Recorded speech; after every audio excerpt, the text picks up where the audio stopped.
اور 2-3 منزل سفر طے کیا تھا کہ حضرت خواجہ بختیار کاکی رحمۃ اللہ علیہ نے آپ سے فرمایا کہ بیٹا فرید تمہاری تعلیم ابھی مکمل نہیں ہوئی، تعلیم ابھی مکمل نہیں ہوئی، پہلے اپنی تعلیم مکمل کر لوں۔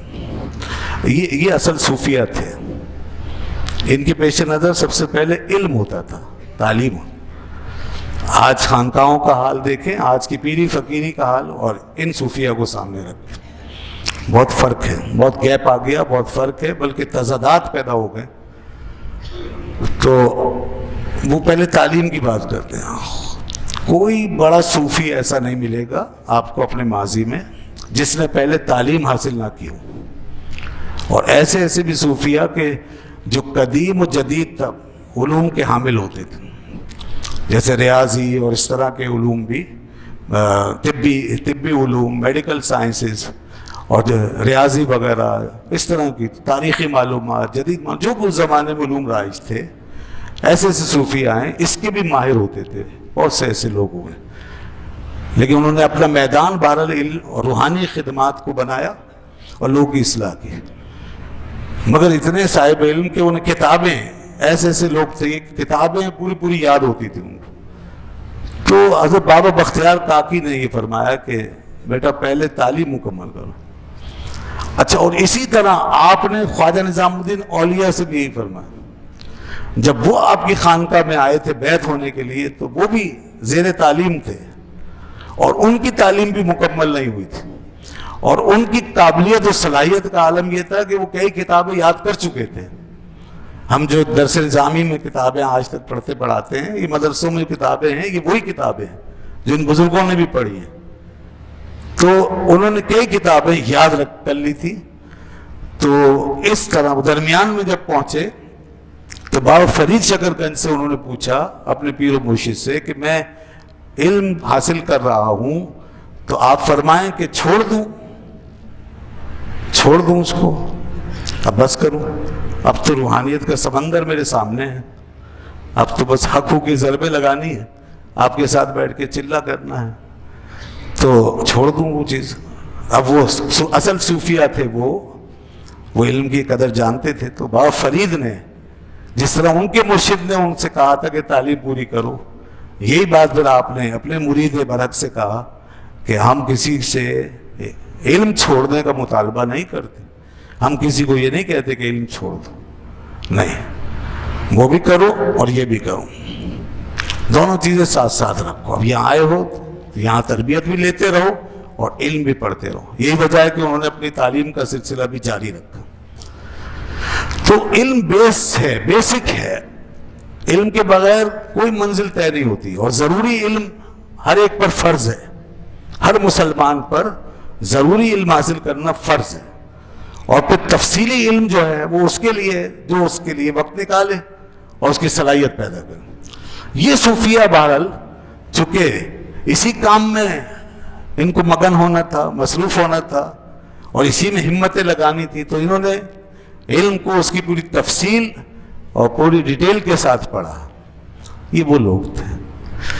بدقسمتی سے آج کی خانقاہیت میں اور آج کی پیری مریدی کے نظام میں علم نام کی کوئی چیز نہیں پائی جاتی الا ماشاءاللہ، اور نسل در نسل علم سے بالکل ہم نابلد ہوتے جا رہے ہیں، اور گویا کہ علم اور روحانیت یہ دو الگ الگ راستے ہو گئے۔ اب یہ تصور قائم کر لیا گیا ہے، بلکہ یہ اعتقاد بن گیا ہے ہمارے جہالہ کا کہ علم حاصل کرنے کے بعد روحانیت کے قابل نہیں رہتے۔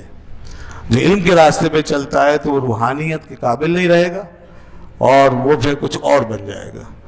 لہذا روحانیت صرف اس کو مل سکتی ہے جو جہالت میں راسخ قدم رکھتا ہو۔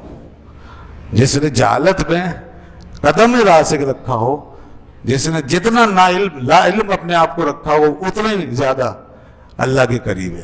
توبہ توبہ، یہ بہت بڑی گمراہی ہے۔ اسی لیے اب خانقاہوں میں وہ تاثیر تبلیغ نہیں رہی، تبلیغ بالکل ختم ہو گئی۔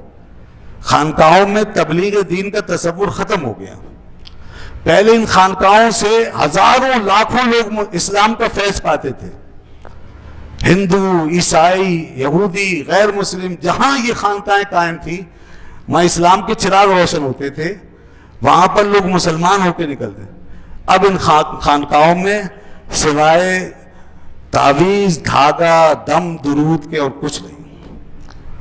اب بس وہ بیچارے جسموں کے بیمار جاتے ہیں سر درد اور پیٹ درد کا درد لے کر، نزلہ و بخار لے کر، یا اپنی نوکریوں ملازمتوں کے مسئلے لے کر، اور وہ بس وہاں سے دعائیں دوائیں لے کر آتے ہیں، اور بس یہ فیض، صرف یہ فیض باقی رہ گیا۔ باقی علم کا فیض، باقی تبلیغ کا فیض، اسلام کا فیض اب تقریباً ختم ہو گیا۔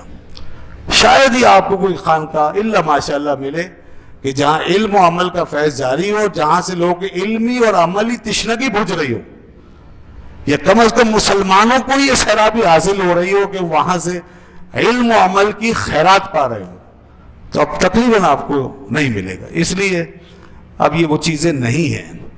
تو میں یہ حقائق اس لیے واضح کر رہا ہوں تاکہ ہم حقیقت کی دنیا میں آئیں اور اپنے اسلاف کو پہچانیں۔ اس قسم کی کایا پلٹ نے اور اس قسم کے منفی انقلاب نے ہمارے اکابرین و بزرگان دین کی عظمتوں پہ پردہ ڈال دیا۔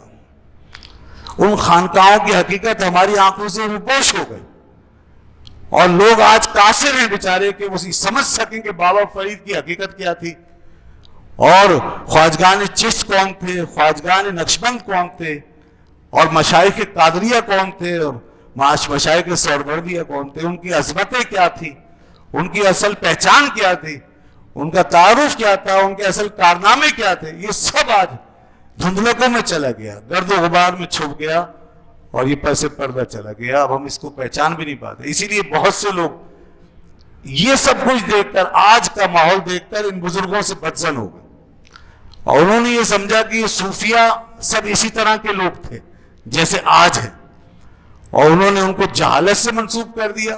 یہاں تک کہ میں نے ایسے لیکچر سنے اور لوگوں کی ایسی باتیں سنی ہیں کہ جنہوں نے نعوذ باللہ یہ موجودہ پستی اور زوال کی ذمہ داری صوفیہ پہ ڈال دی۔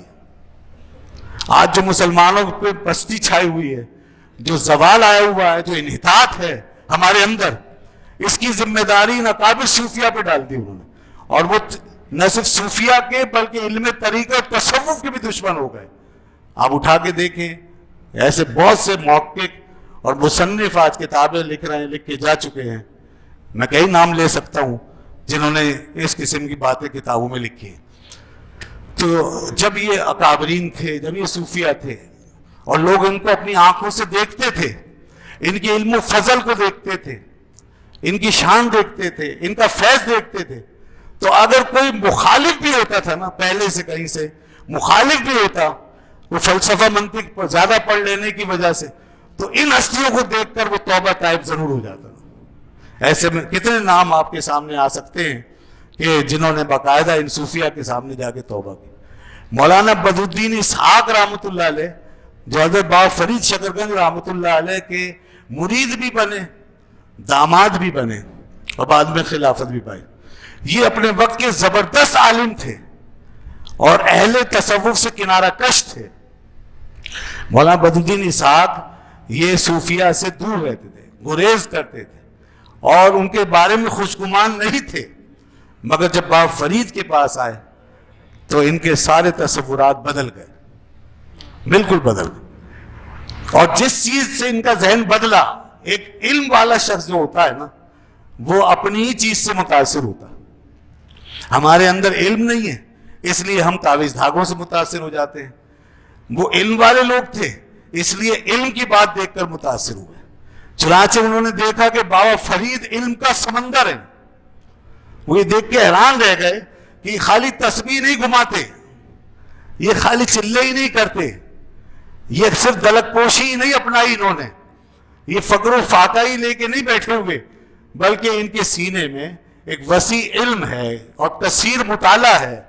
چنانچہ جب گفتگو ہوئی تو انہیں اندازہ ہوا کہ بابا فرید کا علم کتنا گہرا تھا، اور یہی وجہ ہے کہ ان کے سوانح نگاروں نے لکھا کہ ان کے پاس جب لوگ آتے تو جس موضوع اور جس فن سے متعلق گفتگو ہوتی، بابا صاحب اس میں حصہ لیتے، باقاعدہ حصہ لیتے، اور علم کی بات کرتے اور علمی دلائل دیتے تھے۔ کئی ایسے مولانا لوگ جو اہل تصوف سے دور تھے، وہ جب آئے اور بابا جی کی وہ بحثیں سنی جو قیاس وغیرہ سے متعلق تھی، یعنی قیاس کے بڑے مشکل اصولوں پہ گفتگو فرمائی اور اس کی مشکل اقسام کے حوالے سے کچھ بات کی، تو وہ حیران رہ گئے کہ ایک فقیر جو علم کی ایک یعنی جان ہے، قیاس، علم کے اندر معقولیت جہاں جمع ہو جاتی ہے ساری، اس کو قیاس کہتے ہیں، جہاں اجتہاد، غور و فکر، تدبر سارا جمع ہو جاتا ہے، اس کو قیاس کہتے ہیں۔ اس قیاس کے اندر جو مختلف قسمیں ہیں، بابا جی اس پر گفتگو فرما رہے ہیں، تو وہ حیران ہوئے اور متاثر ہوئے۔ یہ عالم تھا ان کا۔